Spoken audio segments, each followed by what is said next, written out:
ছাত্ৰ-ছাত্ৰীসকল আমি জানিব চেষ্টা কৰিম এইটো ভিডিঅ'ত কোষ এটাৰ অন্তৰোধ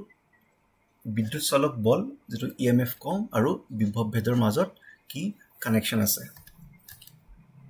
ইয়াতে ধৰি লোৱা এটা বাহ্যিকভাৱে এটা ৰোধ R এইটো এটা কোষ যাৰ EMF E বা বিদ্যুৎ চালক বল E আৰু তাৰ এটা অন্তৰোধ আছে R আৰু ইয়াৰ মাজেৰে I প্ৰবাহ চালিত হ'ব পাৰি আছে বিদ্যুৎ চালক বল E আৰু অন্তৰোধ R থকা এটা বন্ধ বৰ্তনী বিবেচনা কৰা য'ত এটা বাহ্যিক ৰোধ R সংযোগ কৰা হৈছে কোষৰ EMF আৰু অন্তৰোধ আৰু বাহ্যিক ৰোধ R ৰ এটা আমি এটা বৰ্তনী বনাইছো ইয়াত যদি EMF আছে এই EMF টো ব্যৱহাৰ হ'ব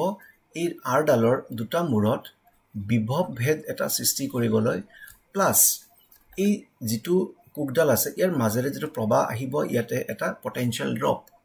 হবলে so E = V + IR V মানে IR আমি এটো ওমৰ সূত্ৰৰ পৰা পাইছো এই IR টো ওমৰ সূত্ৰৰ পৰাই কিন্তু এবাৰ ৰুটটো কিন্তু নিজেই কোষডাল হয়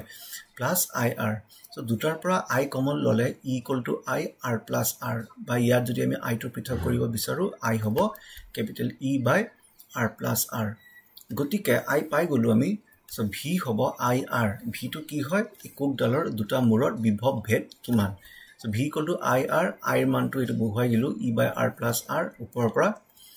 ইয়াত যদি আৰু সৰল কৰো V = R / R + R * E এই যেটো সম্বন্ধ ইটোৱে হৈছে V R আৰু E ৰ মাজত সম্বন্ধ বৰ্তনীত থকা এটা ৰোধ R ৰ দুই মূৰৰ বিভৱ ভেদ সদায় কোষটোৰ EMF ৰ কৈ কম এটো মনত ৰাখিবা তাৰ মানে EMF টো সদায় V ৰ কৈ ডাঙৰে হ'ব